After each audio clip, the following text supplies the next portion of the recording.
Mũrimũ wa COVID-19 bũrũri-inĩ no ũratamba na gĩkĩro gĩa 9 harĩ 100. Arwaru erũ arĩa mandĩkithĩtio mathaa-inĩ 24 mahĩtũku arĩ 467. Kaunti ya Nairobi no ithiĩte na mbere na gũtongoria harĩ kaunti 3 cia mbere na arwaru 216, ĩgĩcokwo nĩ kaunti ya Kiambu na kaunti ya Mombasa. Icera-inĩ ritũ kanitha-inĩ itiganĩte mwena wa Gĩthii na Gĩthumo, arũmĩrĩri matineyumĩria torĩa kũngĩrecirĩirio thutha wa mawatho marĩa marekĩrĩtwo kaunti-inĩ 13 cia irathĩro rĩa bũrũri na Nyanza kũregerio. We will have to continue impressing online services because we are very sure that the government will close the church anytime again.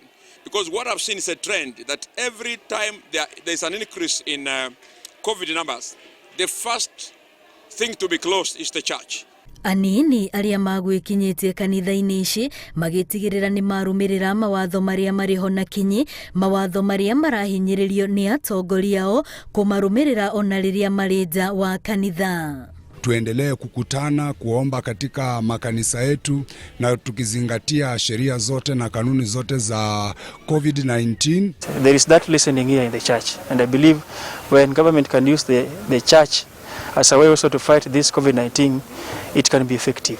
Appealing to all our members and all our bishops and pastors for us to have the tin outside the gate of the church, for people to wash their hand before they go to the church. Arũmĩrĩri aya magĩkenerera kanya gaka ga gũthiĩ nyũmba-inĩ cia ihoero kũngĩ a Kenya tita mũkana wa ministry ya ũgima wa mwĩrĩ ũmaingĩrĩte na kinyi kuona amwe no marekinyia mĩcemanio-inĩ ya ateti ona mĩcemanio ĩngĩ ĩrĩa ĩramaiga ũgwati-inĩ wa kũnyitwo nĩ mũrimũ ũyũ. Curfew ni 10 p.m. Wamefunga barabara 10:10. We wonder 10 minutes past 10. What is that? Wakenya ni Wakenya. They are just disturbing every time. We expected yesterday that people will listen to that.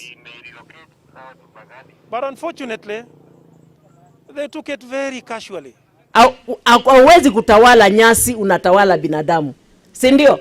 Na hatuwezi kuachilia watu wakufe kwa sababu ya siasa.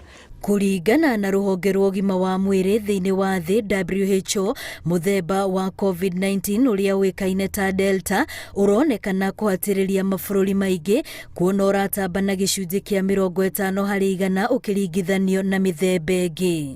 The rise is also driven by increased social mixing and mobility, the inconsistent use of public health and social measures, and inequitable vaccine use.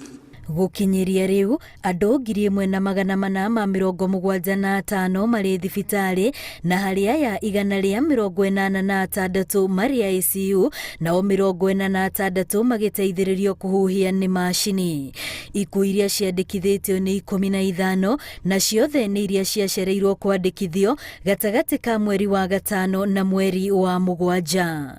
Ngiribotera Inooro TV, rĩtwa rĩakwa nĩ Wambui wa Macharia.